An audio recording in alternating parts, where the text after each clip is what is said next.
এক সুন্দরবনে ছিল একটি পাখি, যার ডানায় ছিল 7টি রঙের ঝর্কার। সবাই তাকে রঙিন বলে ডাকত। আর তার প্রিয় বন্ধু ছিল চিনি। জানিস রঙিন, আমি আসার পথে শুনছিলাম বনের সব পশু পাখিরাই তোর নামে প্রশংসা করছিল। করবে নাটাই বা কেন?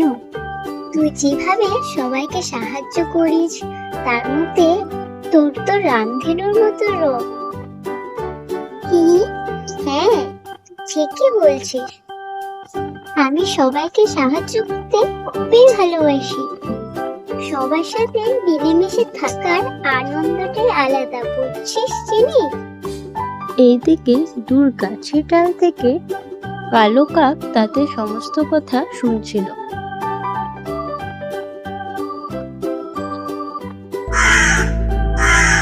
সবাই খালি রঙ্গিনীকে দেখে, আমি যে এ বনে আছি কারো মনে খেয়ালই থাকে না।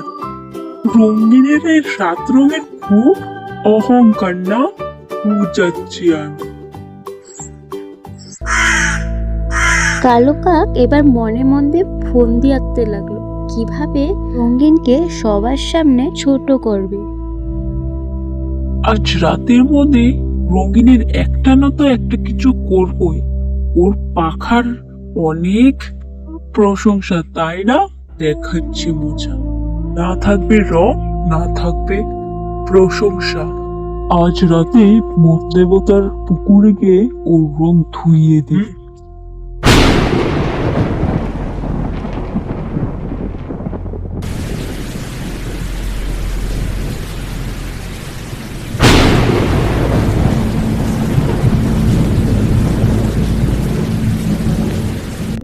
কাক এবার বন দেবতার পুকুর থেকে জল নিয়ে রওনা হলো রঙিনের ঘরের দিকে।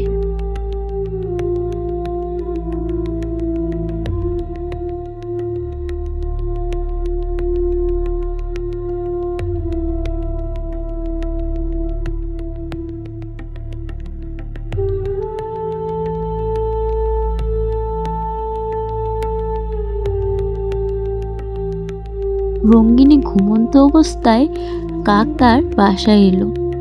কাক জাদুই বন থেকে আনা জাদুই জল তার গায়ে ছিটিয়ে দেয়। তার সাথে সাথে রঙ্গিনীর সমস্ত রং চলে যায়।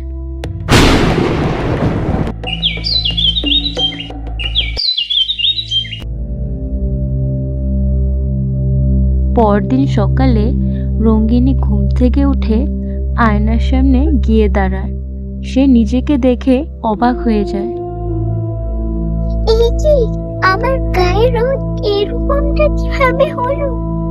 আমার গায়ের রং কিভাবে উধাও হয়ে গেল? আমি তো কিছুই বুঝতে পারছি না। আমার গায়ের রং কোথায় উধাও হয়ে গেল? আমি এবার কি করব? না, এটা হতে পারে না। এটা আমার সাথে কেন হলো? রঙ্গিনী কিছু না বুঝতে পেরে চিনির কাছে যায়।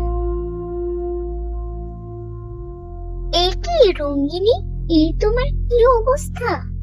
এমনটা কিভাবে হলো? তুমি কাঁদছো কেন?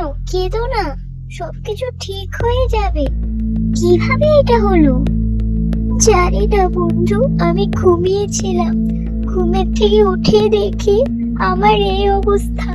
আমি এখন কিছুই বুঝতে পারছি না, আমি এখন কি করব। আমি তো কারো ক্ষতি করিনি। তুমি চিন্তা করো না, চলো আমরা বন দেবতার কাছে যাই। আমাদের একমাত্র বন দেবতাই সাহায্য করতে পারে।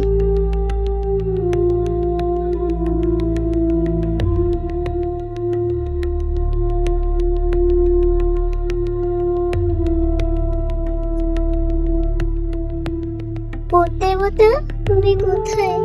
আমাদের দয়া করে সাহায্য করো। আমি অনেক বড় বিপদে পড়েছি।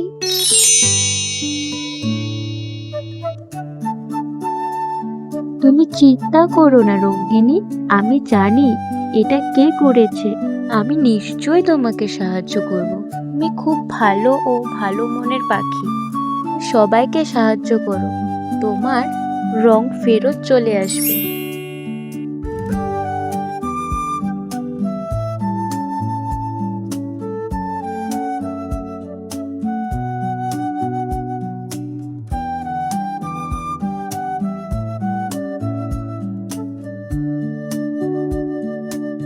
আরে টুনি, তোমার কি হয়েছে? তুমি দুঃখিত কেন? আমায় বলো, আমি তোমাকে সাহায্য করব। চুপ করে আছো কেন, বলো। কাল রাতে আমার বাসা ঝড়ে ভেঙে পড়ে গিয়েছে। এখন আমার থাকার জন্য কোনো বাসাই নেই। আমি কোথায় যাব? আমি একা কিছুতেই তাড়াতাড়ি বাসা তৈরি করতে পারবো না। তাতে কি হয়েছে, আমি আছি তো।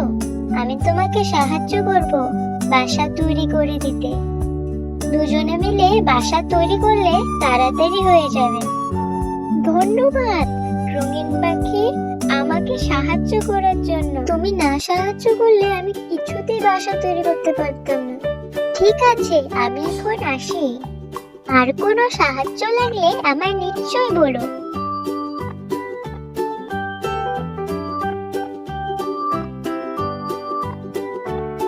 কেউ আমাকে সাহায্য করো, আমি ডুবে যাচ্ছি।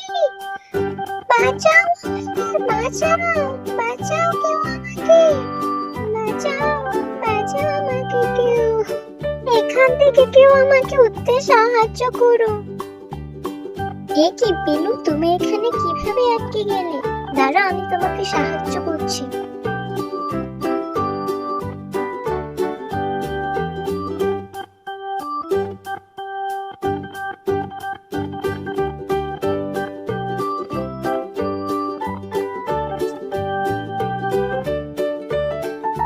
এই নয়টা ধরে চলে আসো। ধন্যবাদ রঙিন পাখি। আমি কি রঙ্গিনীর রং চিনে কোনো ভুল করেছি? ও তো খুব ভালো পাখি, সবাইকে সাহায্য করে। আমি শুধু আমার অহংকারের জন্য ওর রং ছিনিয়ে নিয়েছি।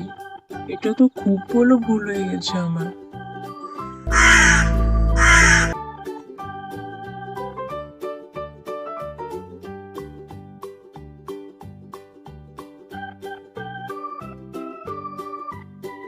আরে বকু, তুমি এখানে দাঁড়িয়ে রইলে যে?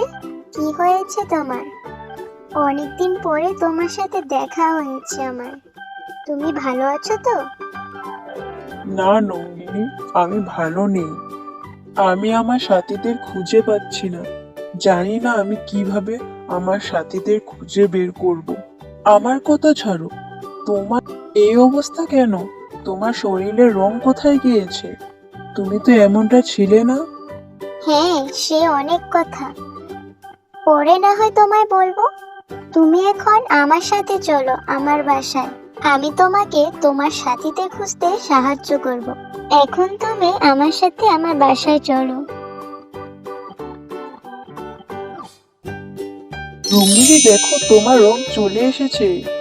সত্যি আমার রং চলে এসেছে? আমি ভাবতে পারিনি আমার রং চলে আসবে। আমি ভীষণ খুশি হয়েছি।